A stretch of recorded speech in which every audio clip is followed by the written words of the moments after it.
Good afternoon. Welcome to Cozy Up and Pay Attention, the Parent Edition. It's after 2 o'clock. We had a few technical difficulties, so at 2:15 on a Tuesday, I am here for you. I have a wonderful dad on the program today, LJ McCall. And if you would take your breath but not hold it, we'll be right back.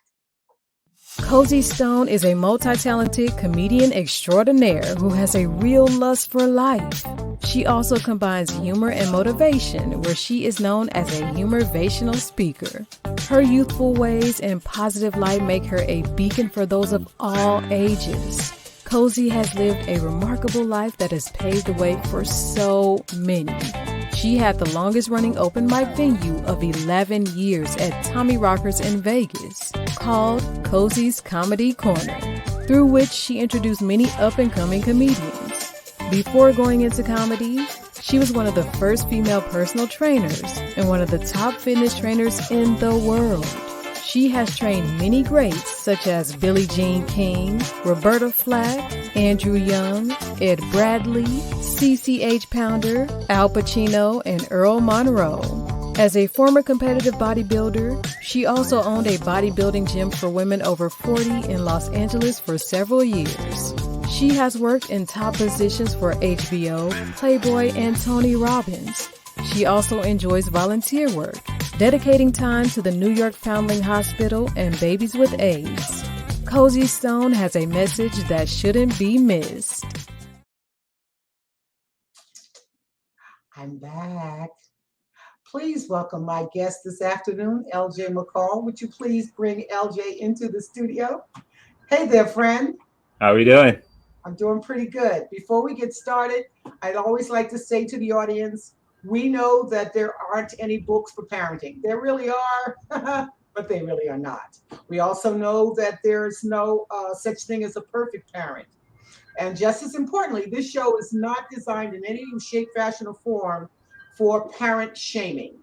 It's designed, its concept is to share with you the parents who are doing the job, producing responsible adults. Some are finished, some are still in the middle of it. Our guest today has graduated, but he also has one in college.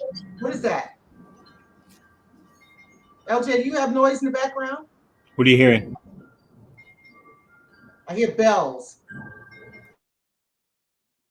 Uh-uh. Nope, nope. Hear me All now? right. Now I can hear you. Okay. And your phone is turned off, correct? Yes. Okay, stop turning off your mic, please. Okay. Okay, all right. So let's get this party started. What I like to do, LJ, at the beginning of the show is to tell our audience a little background about yourself. And so what we usually find is we grow up to be more like our parents than we want to admit. And This is to true. admit, yeah, it is. And they have an influence on us one way or the other. So tell us, where were your parents, mother, dad? What part of the country or world did they come from? Where were they born and raised? Both of my parents were raised in the South. My mother in Georgetown, my father in Dillon, South Carolina. And Yeah. your mom in South Carolina as well. Yeah, both of them were raised in South Carolina. And you were born where? In Jersey City, New Jersey. Okay. Yeah. And your, I guess I would imagine your parents' jobs relocated you to Jersey City, New Jersey. Correct. All right. Correct. And Yeah, you were born, yeah, go ahead. and you were born what year? 1963. All right. All right. All right. So you're near the end of the baby boomers. Right. Right. All right. And how old were you when you had your first child? I was in my 30s, believe it or not. Wow. Yeah. Right. So where did you meet your wife? And I'll compound the question. When you got to know her, what was it about her that said, I'd like to have, what did she possess? What qualities did she possess that said, I can see myself having children with her? Uh, she was very independent, focused on her job, focused on life. She wasn't a partier type. things of that nature. She was a homebody, believed in family, believed in she loved the thought of children. Okay. So that was interesting for me. And how long did you know her before you asked for her hand in marriage? If I tell you that, I got to tell you how long we were married. They got to go together because you won't Really? believe it, right? We, I think we knew each other for about 3 weeks. Oh, good. Yeah, about 3 weeks, and we were married for 22 years. Wow. Yeah. So is this one of those sort of love at first sight kind of things I keep hearing about? Yeah. I mean, it's a combination of that. I think I was getting older. I was getting at the end of the road. I was tired of being, single in the streets, blah blah blah. And I knew Okay. I wanted to start a family. I was of that age, Yep. and I knew I wanted to start a family at that age because I knew I wanted to be physically involved with my children throughout their whole entire young adult life. Okay. And how old was she? She was 2 years older than I was, so she was Wow. 31. Wow. So yeah, it was time to come out the clubs. It was time. Yeah, it was time. Yeah, Oh yeah. Otherwise you'd have been a dirty old man real soon, huh? right. But see, it was a connection to that because we got married fast, but we said let's not have children for a while until we know what we're doing, etc. We exhausted our fun life. We've traveled. We've done all the partying. That's out of the way now. We could do children because I knew once we have children, that was going to be the dedication. So Okay. yeah. Once the doctor informed you both that you were going to be parents, as the dad, were you, because you're grown, you're already mature, I got that. Sure. But still, when you hear those words, I would imagine at that moment or for a few moments, was it fear or fantasy? In other words, God forbid, now I'm really going to do this, or I'm going to play baseball, I'm going to play soccer. Oh, it was fantasy. It was all planned. It was all exciting from day one. It was the whole process. It was all fantasy. All fantasy, no mistakes. We planned it. We knew. Couldn't Wow. wait. I Yeah, had no fear. no fear at all. No Wow. fear. I guess, A change in life, yes, but right. not fear. Yeah, Okay. yeah, Well, I think that's sort of what comes part and parcel with adults, with mature people planning children, sure, right? sure, They know what life has to offer and what they have to offer their children. correct, So I correct. didn't have to ask you, did your parent alone because you did. Did your parents, and again, your age is a little different, so you really didn't need the village, but did you have the village near where you live? No, not really. Um, I met friends along the way that were involved, or I knew, but no village. Okay. And No let village. me back step for a moment. Where were your children raised? In California. That's what I thought. Yeah, in California. Yeah, So you met her in California. absolutely. Yep. All right. All right. So She we've was left she's the from East New Coast. York. I'm from New Jersey. We never met on the East Coast, but we met out here in California. All Yeah. right. So now we've traveled across the country and we're on the East Coast. I mean, on the West Coast with the palm trees and the ocean. Right. Two different children as well. Okay. So when you have this news again, what were three things that you considered? You've given me some of the answers, but I'm going to repeat it again. Three things you considered before that you wanted to have in place. And I think you may have answered that, but let me ask again. That you wanted to have in place before you started a family. Solid relationship, Okay. a home, Mhm. and a business. So, in fact, I moved from one part of San Diego to another part of San Diego for the schooling system because I want them in a good schooling system, Mhm. and I bought a business in that area as well. Yeah, because I knew I wanted to be I wanted to be involved in their life, so I bought a business that I could run and be involved with them as well. All right. So I like to ask my guests each week, when we were all growing up, our parents, I like to say, yank, yank, yank, yank, yank in our ear. And there were phrases and words of wisdom, actually, is what they were, that we would hear all the time. What were one or two of the phrases that you can think of that your mom and dad said to you that you use with your children to this day? Oh my goodness. My mother always used to say, always do your best, regardless of what other people are doing. And I think I instilled that value into my children. Okay. Right? And you say Yeah. those words to them. Say it all the time.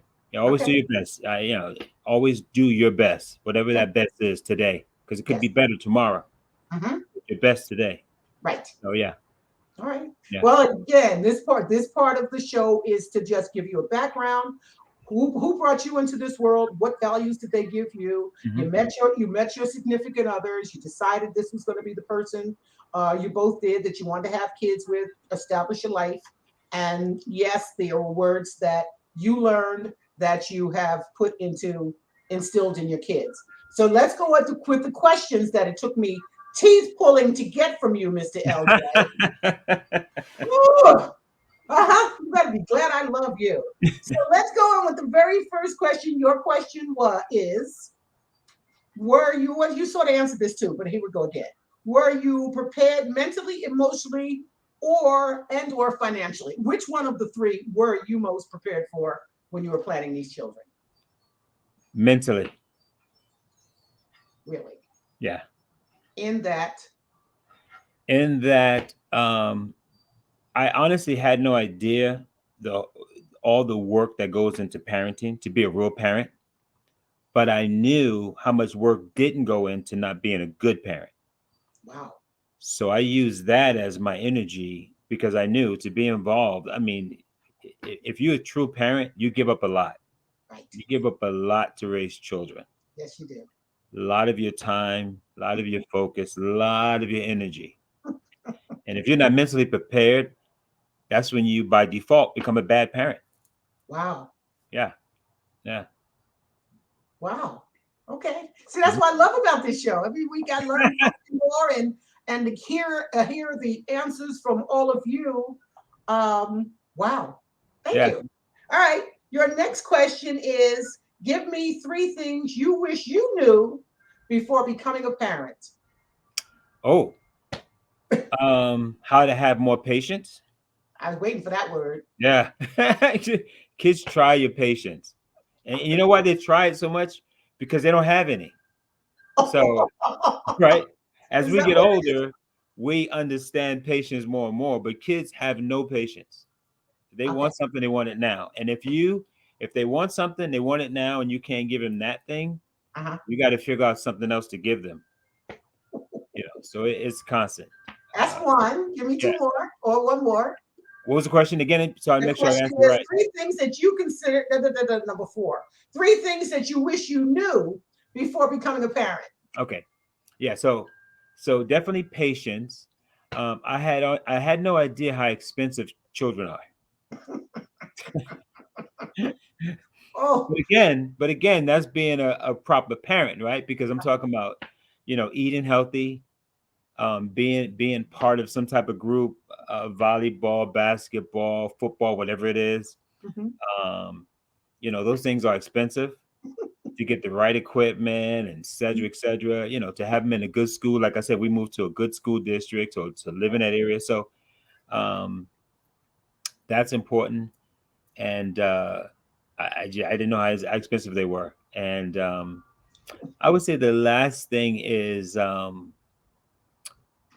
whatever your dreams are for your child, be flexible because no matter what you do, there's no guarantee you can lead them in that direction that you are, right? They Exactly. have to go through their time to find it out, So that's the last one, I think. Okay. And at the end of the day, and I like to say that at the end of the show, but I'm gonna interject it right now. At the end of the day, you have given birth to another adult, and your influence is but so much because they grow up, they get their own minds, their own Right, interests, and you're constantly think about herding a cattle, right? And you right, got to keep prodding them, and so they stay inside the lines, right? correct. So, but that's what again. So I think you're sort of getting ahead of me on my questions, but I'm seeing that sorry. no, that's okay. So here it is again. You pretty much answered this, but and I really liked your answer a moment ago. It was, what would you say makes a good parent? Because you made a comment again, I loved it, between being a real parent and being a good parent. It's I mean, it's all those things in one. If I had to hone that down, um, you have to be consistent.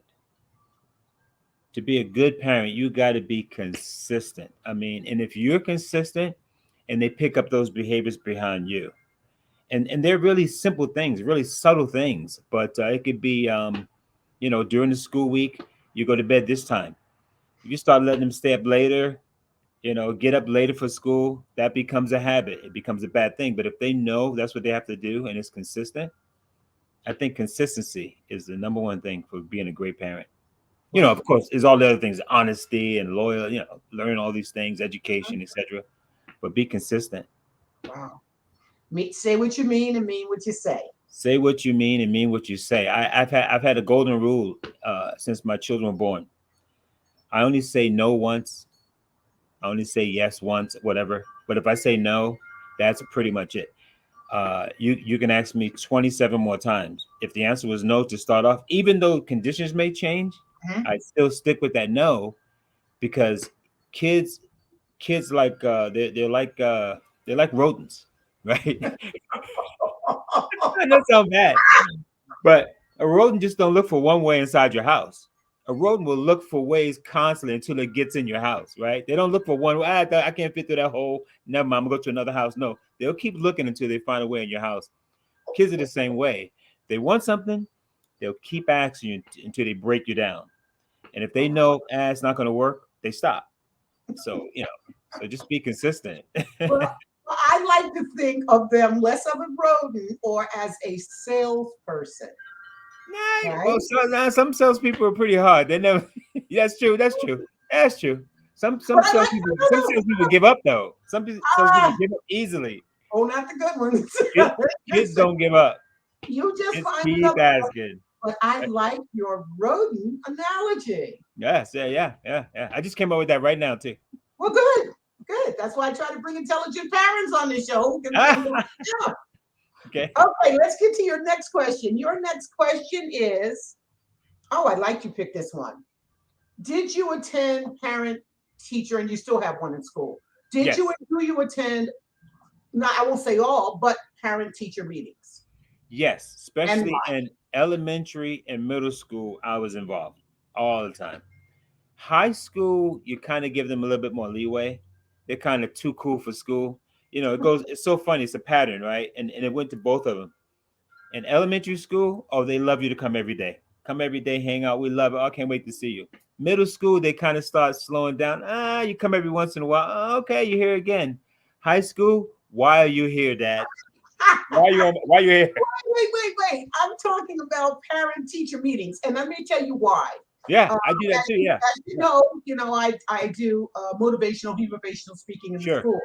And one of the things the teachers tell me, because I wanted to do a session for parents at a parent teacher meeting, and they assured me, this has been well over 8 years now, or probably more, that the parents do not attend parent teacher meetings anymore. Oh no, They I would not. did. Right. I did. I always did. I love doing it. And every one of my children's teachers, I went to meet them and got to know them. But tell the audience again, those who are maybe young and or a little neglectful, tell them the importance of attending parent teacher meetings with your kids' teachers. Involvement. I tell you, when I think as a child, if a child sees or knows you show up to personally talk to their teacher, they automatically realize you now know my teacher. So that becomes a thing for them, and it becomes a weapon that the parents can use, right? I just talked to I just talked to such and such yesterday. Oh, she said you're doing this great, and then the students go, "Wow, you know my teacher," and that changes how they think and what they do. And on the teacher side, teachers love it.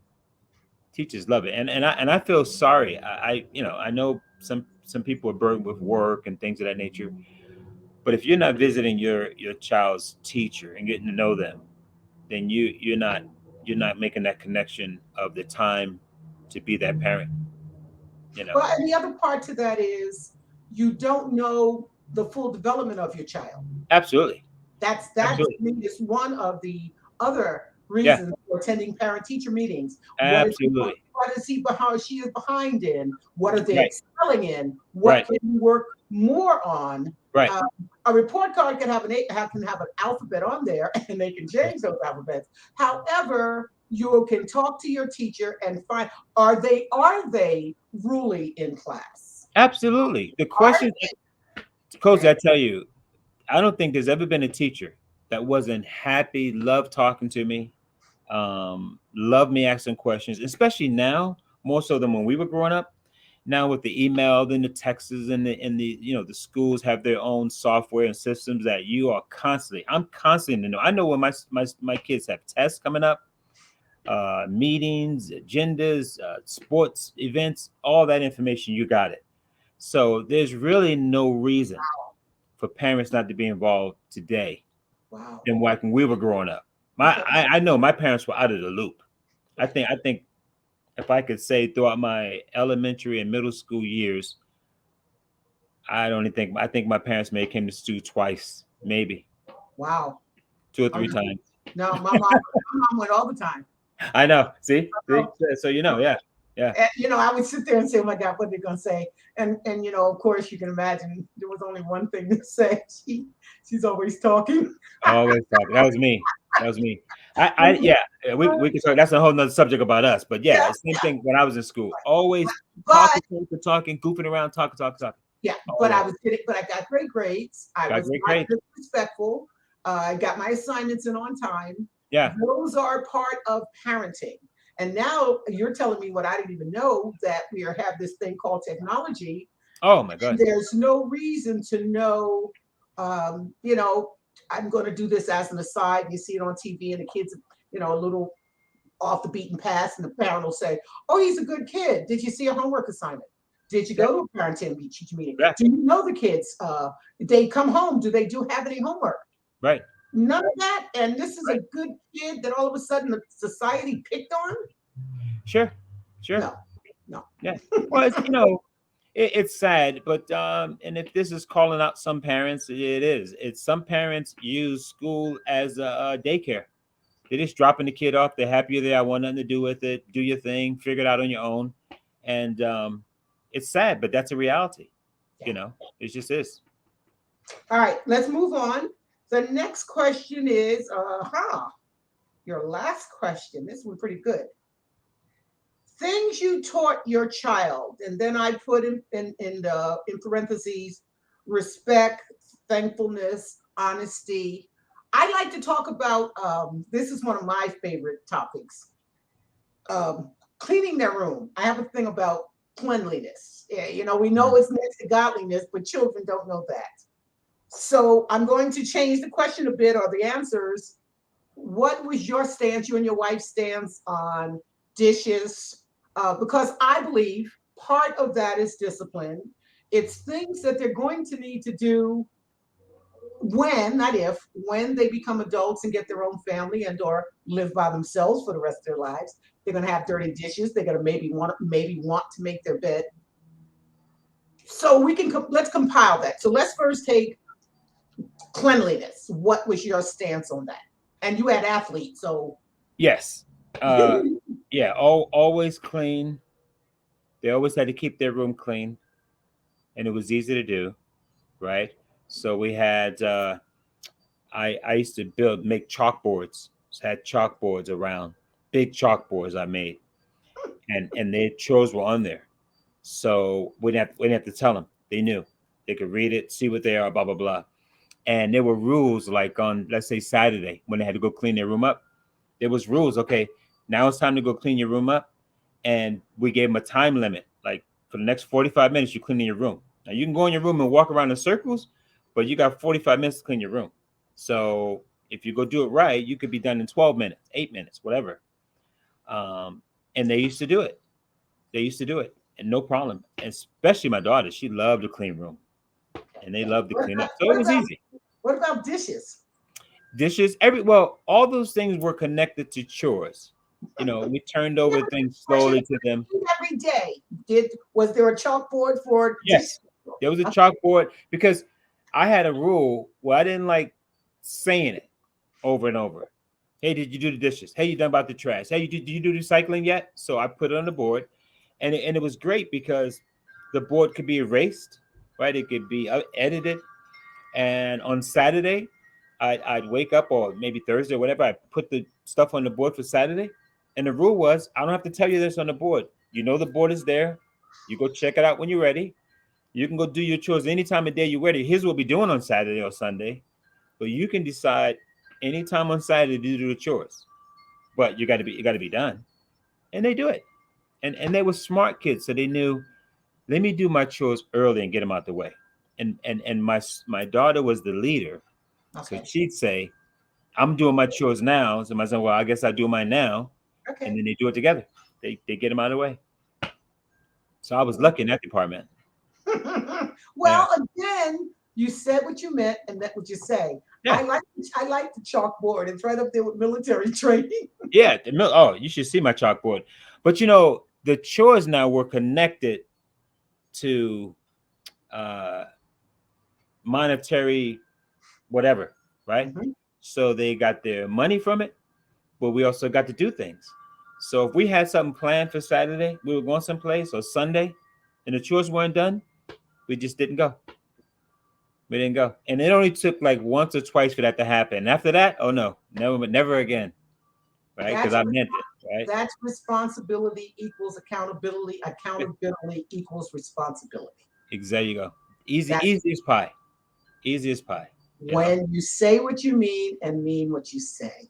Done deal. And you're teaching them those values in life. I think, LJ, because, and I'll put this out there and I want your feedback as well. Because both of you were adults, responsible, did dance, traveled, I think maybe, because I don't know, some of the younger parents may think they're missing out, but that's what a condom was for, but you didn't hear that out my mouth.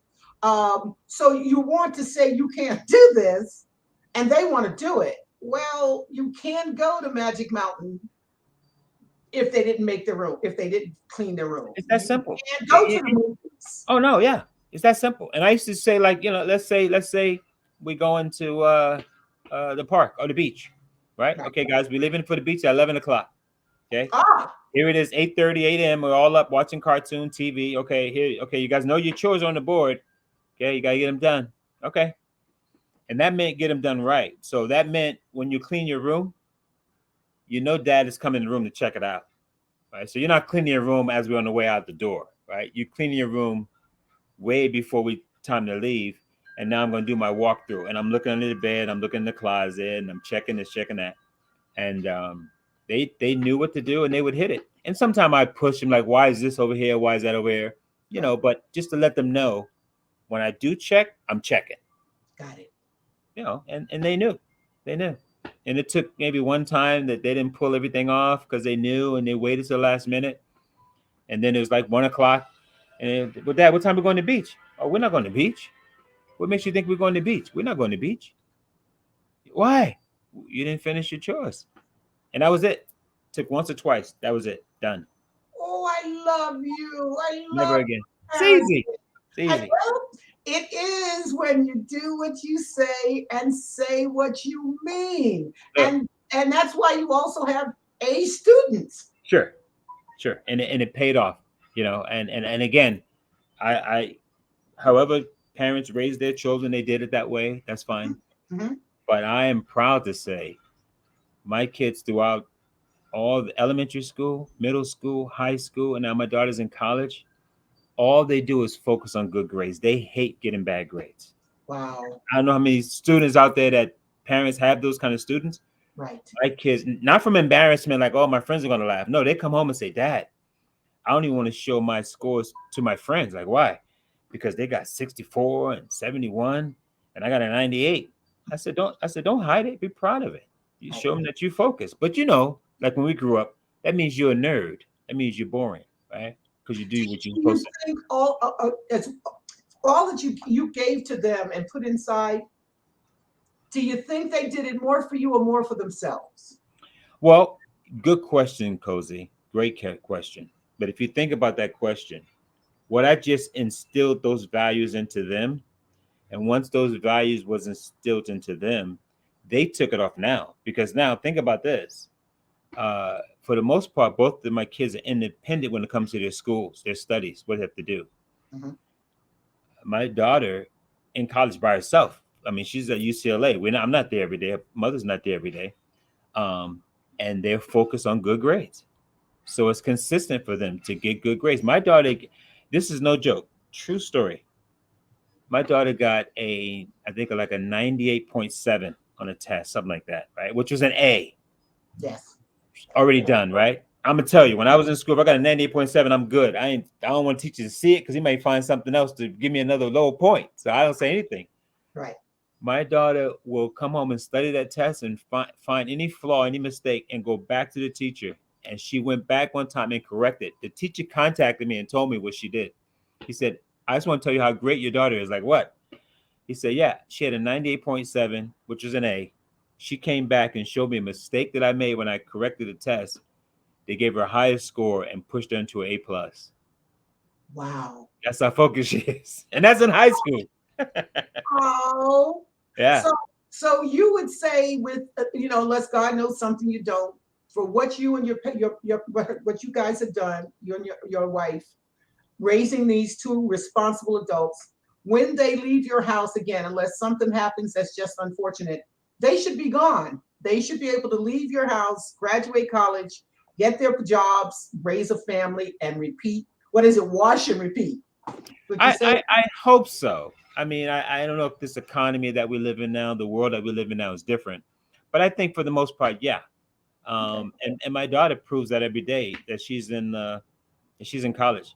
She's so independent. So independent. I have to call her and ask her, you need me to help you do something? Or she'll call me and say, Dad, can you help me with this? But she'll try to figure it out on her own, do it by her own. But yeah, those values though, like I said, it's patience and it's constant, it's consistent, it's constant, right? Mhm. It's teaching them as many values as I can, growing up.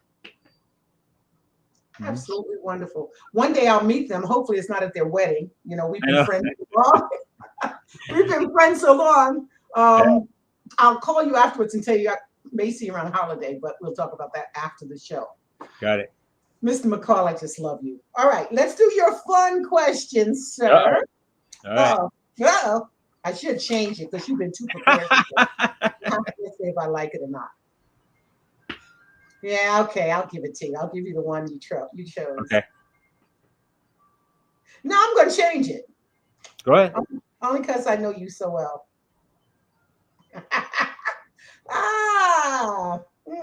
Wait a minute. Give me a minute. Go ahead. You're trying to get a good one. They're all good ones. These are all good ones. But for you, here. Tell me three best things about you. 3 best things about me.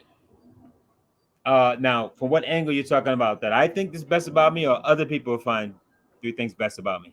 Listen to the question. Okay. Tell me 3 best things about you. I think I'm very patient. Okay. I am self-motivated. Okay. And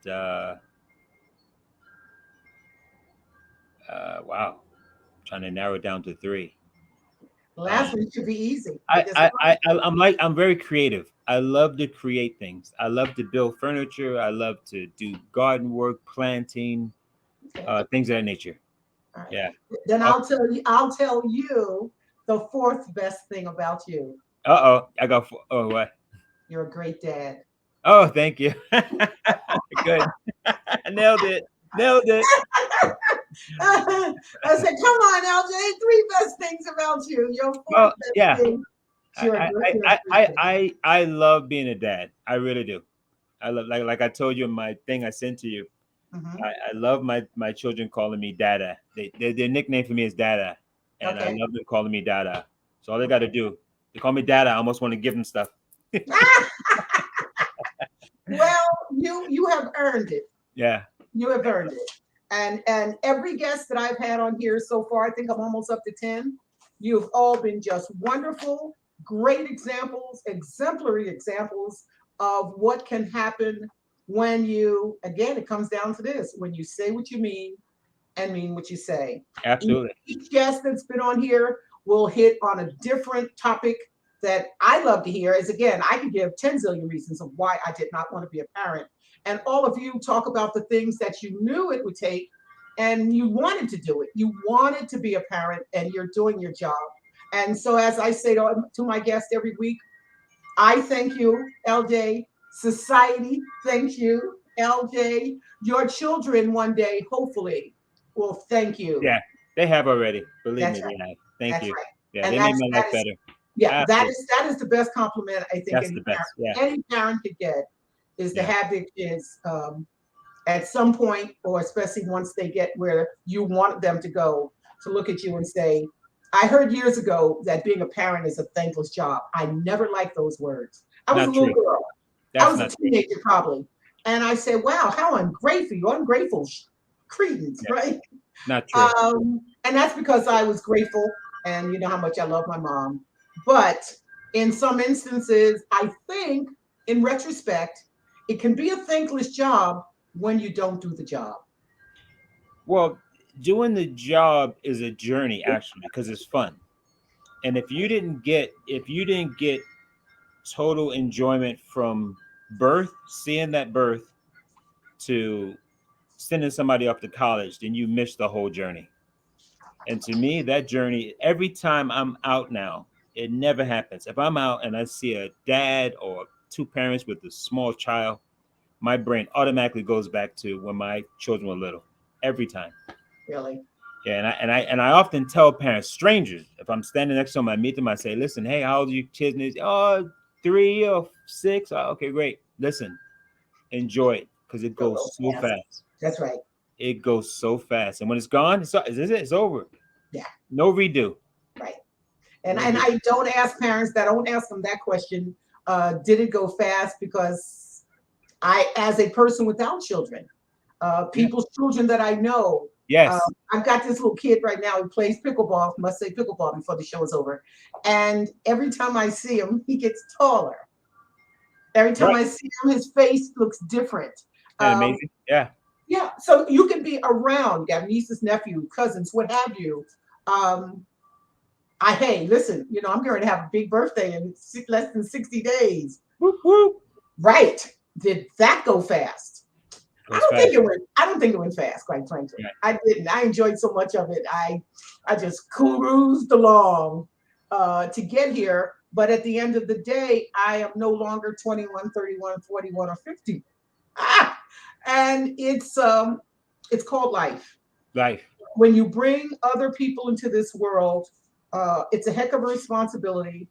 And I hope someone today got something out of this show with LJ, the shows I've had before. Right now we're live. When the show is ended, you can find us on Facebook at prconnectionsradio.com. It's there for your viewing at any and all time. And Right. I love to end the show every week by saying we can all stand to learn from each other.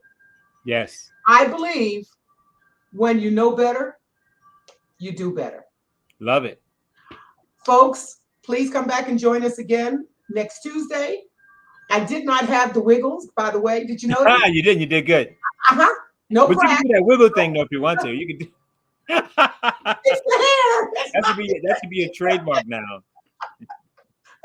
Oh, no, we're getting people involved. Look, it is. It's the hair.